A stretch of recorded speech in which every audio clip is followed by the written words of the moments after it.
മത്തായിയുടെ സുവിശേഷം 5-ാം അധ്യായം. അവൻ പുരുഷാരത്തെ കണ്ടാറെ മലമേൽ കയറി.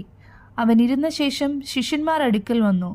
അവൻ തിരുവായ് മൊഴിഞ്ഞ് അവരോട് ഉപദേശിച്ചതെന്തെന്നാൽ, ആത്മാവിൽ ദരിദ്രരായവർ ഭാഗ്യവാന്മാർ, സ്വർഗരാജ്യം അവർക്കുള്ളത്. ദുഃഖിക്കുന്നവർ ഭാഗ്യവാന്മാർ, അവർക്ക് ആശ്വാസം ലഭിക്കും. സൗമ്യതയുള്ളവർ ഭാഗ്യവാന്മാർ, അവർ ഭൂമിയെ കൈവശമാക്കും. നീതിക്ക് വിശന്ന് ദാഹിക്കുന്നവർ ഭാഗ്യവാന്മാർ, അവർക്ക് തൃപ്തി വരും. കരുണയുള്ളവർ ഭാഗ്യവാന്മാർ, അവർക്ക് കരുണ ലഭിക്കും. ഹൃദയശുദ്ധിയുള്ളവർ ഭാഗ്യവാന്മാർ, അവർ ദൈവത്തെ കാണും. സമാധാനമുണ്ടാക്കുന്നവർ ഭാഗ്യവാന്മാർ, അവർ ദൈവത്തിൻ്റെ പുത്രന്മാരെന്ന് വിളിക്കപ്പെടും. നീതി നിമിത്തം ഉപദ്രവിക്കപ്പെടുന്നവർ ഭാഗ്യവാന്മാർ, സ്വർഗരാജ്യം അവർക്കുള്ളത്. എൻ്റെ നിമിത്തം നിങ്ങളെ പഴിക്കുകയും ഉപദ്രവിക്കുകയും നിങ്ങളെക്കൊണ്ട് എല്ലാ തിന്മയും കളവായി പറയുകയും ചെയ്യുമ്പോൾ നിങ്ങൾ ഭാഗ്യവാന്മാർ. സ്വർഗത്തിൽ നിങ്ങളുടെ പ്രതിഫലം വലുതാകൊണ്ട് സന്തോഷിച്ചുല്ലസിപ്പിൻ. നിങ്ങൾക്ക് മുമ്പേ ഉണ്ടായിരുന്ന പ്രവാചകന്മാരെയും അവർ അങ്ങനെ തന്നെ ഉപദ്രവിച്ചുവല്ലോ. നിങ്ങൾ ഭൂമിയുടെ ഉപ്പാകുന്നു. ഉപ്പ് കാരമില്ലാതെ പോയാൽ അതിന് എന്തൊന്നുകൊണ്ട് രസം വരുത്താം? പുറത്ത് കളഞ്ഞിട്ട് മനുഷ്യർ ചവിട്ടുവാനല്ലാതെ മറ്റൊന്നിനും പിന്നെ കൊള്ളുന്നതല്ല. നിങ്ങൾ ലോകത്തിൻ്റെ വെളിച്ചമാകുന്നു. മലമേലിരിക്കുന്ന പട്ടണം മറഞ്ഞിരിപ്പാൻ പാടില്ല. വിളക്ക് കത്തിച്ച് പറയിൻ കീഴല്ല തണ്ടിന്മേലത്രേ വയ്ക്കുന്നത്. അപ്പോൾ അത് വീട്ടിലുള്ള എല്ലാവർക്കും പ്രകാശിക്കുന്നു. അങ്ങനെ തന്നെ മനുഷ്യർ നിങ്ങളുടെ നല്ല പ്രവൃത്തികളെ കണ്ട് സ്വർഗസ്ഥനായ നിങ്ങളുടെ പിതാവിനെ മഹത്വപ്പെടുത്തേണ്ടതിന് നിങ്ങളുടെ വെളിച്ചം അവരുടെ മുൻപിൽ പ്രകാശിക്കട്ടെ. ഞാൻ ന്യായപ്രമാണത്തെയോ പ്രവാചകന്മാരെയോ നീക്കേണ്ടതിന് വന്ന് എന്ന് നിരൂപിക്കരുത്.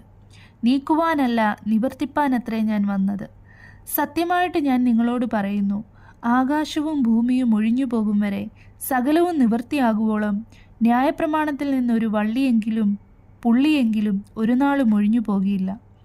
ആകയാൽ ഈ ഏറ്റവും ചെറിയ കൽപ്പനകളിൽ ഒന്നഴിക്കുകയും മനുഷ്യരെ അങ്ങനെ പഠിപ്പിക്കുകയും ചെയ്യുന്നവൻ സ്വർഗരാജ്യത്തിൽ ഏറ്റവും ചെറിയവനെന്ന് വിളിക്കപ്പെടും.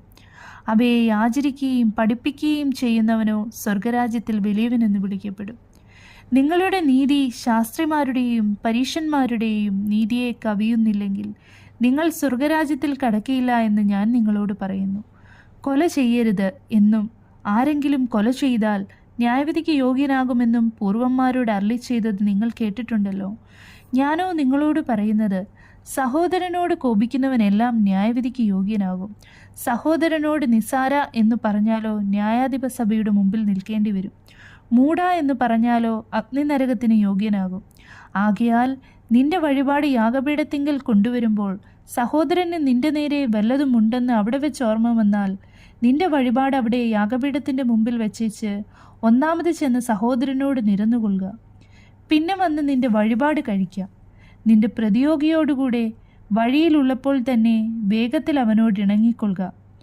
അല്ലാഞ്ഞാൽ പ്രതിയോഗി നിന്നെ ന്യായാധിപനും ന്യായാധിപ ചേകവനും ഏൽപ്പിച്ചിട്ട് നീ തടവിലായി പോകും.